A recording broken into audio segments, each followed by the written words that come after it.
शाम ढल चुकी थी।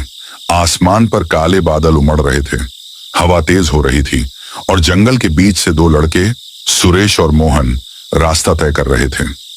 मोहन, मुझे ये रास्ता कुछ ठीक नहीं लग रहा। देख तो बादल कैसे गरज रहे हैं। अगर बारिश हो गई तो इस जंगल में फंसना मुश्किल हो जाएगा। अरे सुरेश, तू तो हमेशा डरता ही रहा है। बारिश होगी तो भीगेंगे, मजा आएगा।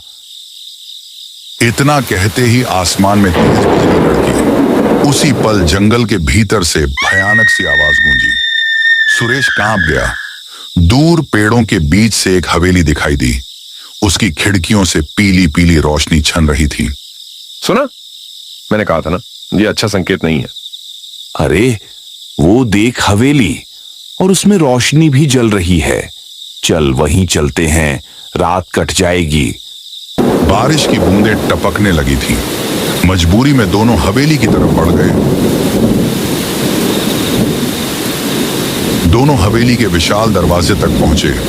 अचानक दरवाजा अपने आप चर्र चर्र की आवाज के साथ खुल गया। ये दरवाजा अपने आप खुला? कोई होगा अंदर, चल। अंदर घुसते ही ठंडी हवा का झोंका दोनों पर पड़ा। हवेली का आंगन सुनसान था।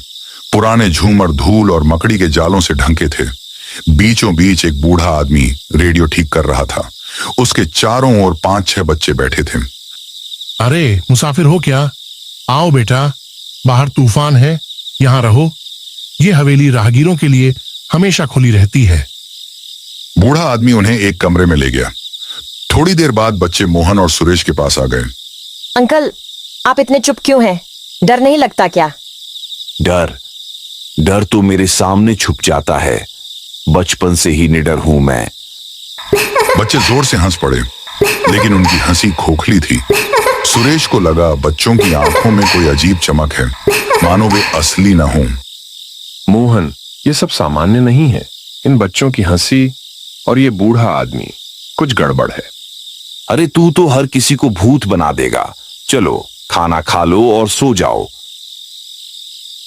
रात गहराई, बाहर तूफान और तेज हो चुका था।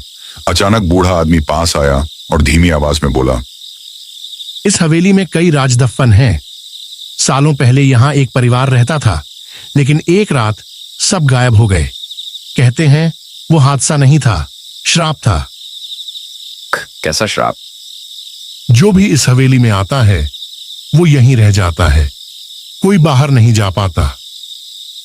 अरे अंकल, आप भी गांव की कहानियां सुना रहे हो। सुबह होने दो, सब समझ आ जाएगा। सुबह हुई। बाहर आसमान साफ था। सुरेश और मोहन दरवाजे की ओर बढ़े,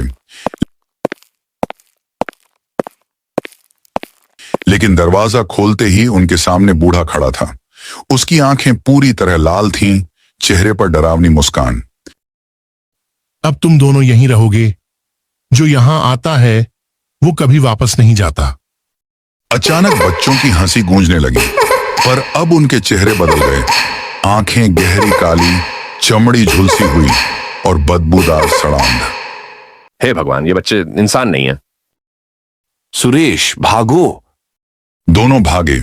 हर दरवाजा, हर खिड़की उन्हें वापस उसी हॉल में पहुंचा देती। हवेली का नक्शा बदल चुका था। मोहन, हम फंस गए। ये हवेली हमें बाहर नहीं जाने दे रही। ये हवेली जिंदा है। अगले दिन गांव में सरपंच और चाय वाला बात कर रहे थे। सुना क्या? वो दोनों लड़के हवेली में रुके थे। क्या? वो हवेली तो सालों से बंद है। वहां पूरा परिवार आग में जलकर मर गया था। उनकी आत्माएं आज भी भटकती हैं। तो अब वो दोनों भी कभी नहीं लौटेंगे। और सच में सुरेश और मोहन को फिर किसी ने नहीं देखा। गांव वाले कहते हैं, तूफानी रातों में उस हवेली से आज भी बच्चों की हंसी, रेडियो की चरमराहट और दो लड़कों की चीखें सुनाई देती हैं।